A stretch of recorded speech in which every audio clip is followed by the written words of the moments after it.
आणि ठाकरेंच्या शिवसेनेचं लोकसभा अध्यक्षांना अधिकृत निवेदन त्यांनी दिलंय। ठाकरे सेनेला संसदेमधील एकमेव अधिकृत राजकीय पक्ष म्हणून कायम मान्यता देण्याची मागणी केलेली आहे। कोणत्याही वेगळ्या गटाला, फुटीर गटाला किंवा स्वतंत्र गट म्हणून ओळख, दर्जा, सुविधा किंवा विशेषाधिकार देऊ नयेत अशी मागणी केली गेली आहे। कोणत्याही अशा मागणीवर निर्णय घेण्यापूर्वी ठाकरे सेनेला आपली बाजू मांडण्याची संधी द्यावी असं सुद्धा या पत्रात नमूद केलं गेलंय।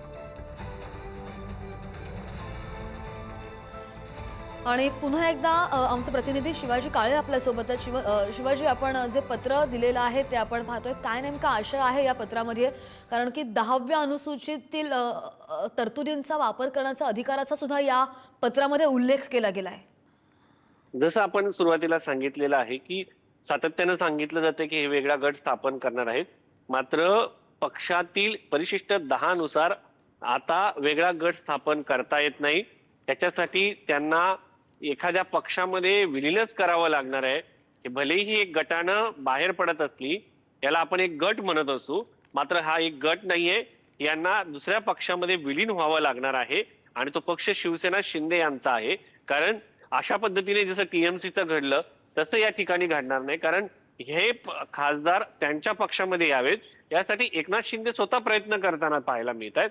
आणि त्यामुळे जर पाहिलं गेलं तर हे खासदार जे आहेत हे शिंदे यांच्या पक्षामध्ये विलीन होणार आहेत, त्यांना गट स्थापन करता येणार नाही।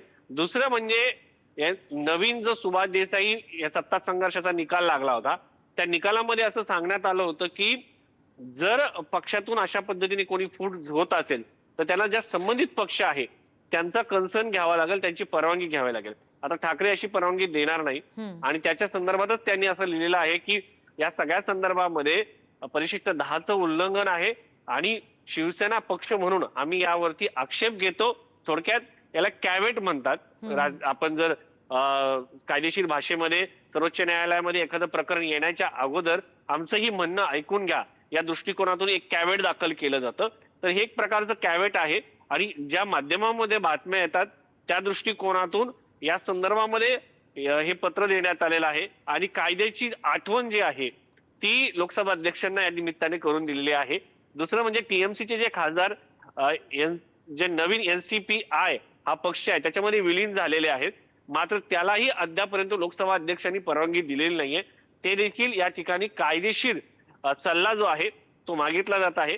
भारताचे जे कायदेशीर सल्लागार असतात, महाधिवक्ता असतात, त्यांच्याकडनं राष्ट्रपती, पंतप्रधान, त्याचबरोबर लोकसभा अध्यक्ष अशा पद्धतीचा कायदेशीर सल्ला मागू शकतात आणि तशा पद्धतीने हा कायदेशीर सल्ला देखील मागितला जात आहे। दुसरीकडे शिंदे यांनी या संदर्भामध्ये बैठका घेतलेल्या आहेत आणि कायदेशीर मार्ग नक्की काय आहे, जेव्हा शिवसेना फुटली होती तेव्हा त्यांनी नवीन पक्ष म्हणून त्याच्यावरती दावा केला, मात्र अशा पद्धतीने आता दावा करता येत नाही। म्हणून टीएमसीचे एवढ्या मोठ्या प्रमाणात खासदार असतानाही आणि आमदार असतानाही तशा पद्धतीचा दावा अद्यापर्यंत होताना आपल्याला पाहायला मिळाला नाही। त्यामुळं आता शिंदे हे यांच्या पक्षामध्ये हे खासदार जे आहेत ते विलीन होणार, त्यांना वेगळा गट स्थापन करता येणार नाही। आणि या सगळ्या मुद्द्याभोवती सुभाष देसाई यांची जी केस आहे, म्हणजे जो महाराष्ट्राचा सत्ता संघर्ष झाला होता 22 जून 2022 ला सुरुवात झाली, त्याचा निकाल आला आणि त्या निकालाचा जो अन्वय अर्थ आहे त्या अन्वय अर्थाच्या नुसार हे पत्र लिहिलेले आहे। आता या निकालाचा अन्वय अर्थ वेगवेगळ्या पद्धतीने लावला जातो, मात्र परिशिष्ट 10 जे आहे ते मेलेलं आहे असं अनेक तज्ञ जे आहेत ते सांगतात। यामुळे पक्षांतर बंदीचा जो कायदा आहे, अधिकृत निवेदन जे दिलेलं आहे त्यावर उत्तर काय ते याकडे लक्ष असेल। शिवाजी, आणखी एका बातमीचे अपडेट घ्यायचे, विनंती थांबून राहा।